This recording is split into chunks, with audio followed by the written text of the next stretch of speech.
বিশ্ববিদ্যালয়ের শিক্ষার্থীরা যদি এরকম নির্দয় হয় তাহলে এদেশের সন্ত্রাসীরা কেমন হবে?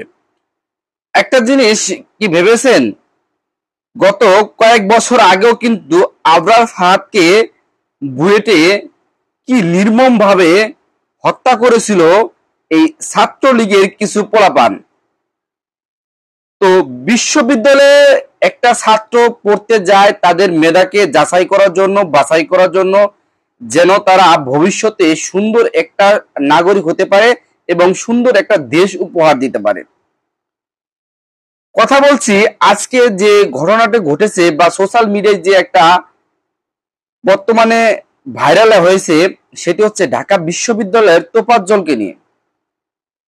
তোফাজ্জলকে যে বিশ্ববিদ্যালয়ের ছাত্রগুলো এমন নির্দয়ভাবে পিটিয়েছে, সেটি আসলে সবচেয়ে নেক্কারজনক। প্রথমে কিন্তু তোফাজ্জলকে চোর সন্দেহ করে ফজলুল হক মুসলিম হলে নিয়ে যাওয়া হয় এবং সেখানে নাকি তাকে জেরা করা হয়। জেরা করার পর তাকে স্বীকারোক্তি নেওয়া হয় যে সে মোবাইল চুরি করেছে। তারপর নাকি তাকে পাশবিক নির্যাতন করা হয়, স্ট্যাম্প দিয়ে তাকে নাকি লাঠিপেটা করা হয়। তারপর তাকে খাওয়ানো হয়। খাওয়ানোর পর আবারও তার উপর কিন্তু নির্যাতন চালায়। এর মধ্যে কিন্তু ঢাকা বিশ্ববিদ্যালয়ের যে আইনের লোকগুলো রয়েছে তারা নাকি সেখানে গিয়ে বাধা দেওয়ার চেষ্টা করে, কিন্তু ছাত্ররা তাকে বাধা দিতে দেয় না এবং তারা কিন্তু নির্যাতন চালাতেই থাকে। একজন মানসিক ভারসাম্যহীন তোফাজ্জল, যার বাড়ি হচ্ছে বরগুনা জেলায়, তার কিন্তু মা বাবা ভাই কেউ নেই। বাবা বাইক অ্যাক্সিডেন্টে মারা গেছে, ভাইটা ক্যান্সার হয়ে মারা গেছে।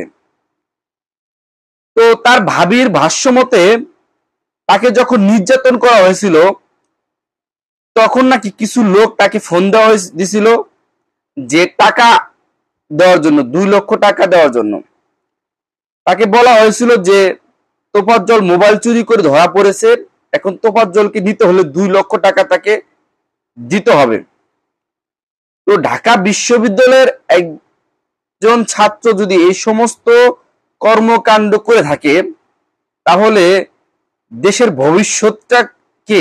দেশের ভবিষ্যৎটা কোথায়? তো এই সমস্ত ছাত্রদেরকে যদি সঠিক বিচার আওতায় না নিয়ে আসা হয় তাহলে কিন্তু অদূর ভবিষ্যতে ঢাকা বিশ্ববিদ্যালয় তথা মানুষের শিক্ষার প্রতি একটা ঘৃণা জন্ম নেবে। আমি মনে করি ঢাকা বিশ্ববিদ্যালয়ের মতো একটা বিদ্যাপীঠে এরকম যখন নিকারজনক কাজ করে থাকে ছাত্ররা, তাহলে আমি মনে করি তারা ছাত্র নয়, তারা হচ্ছে সন্ত্রাস।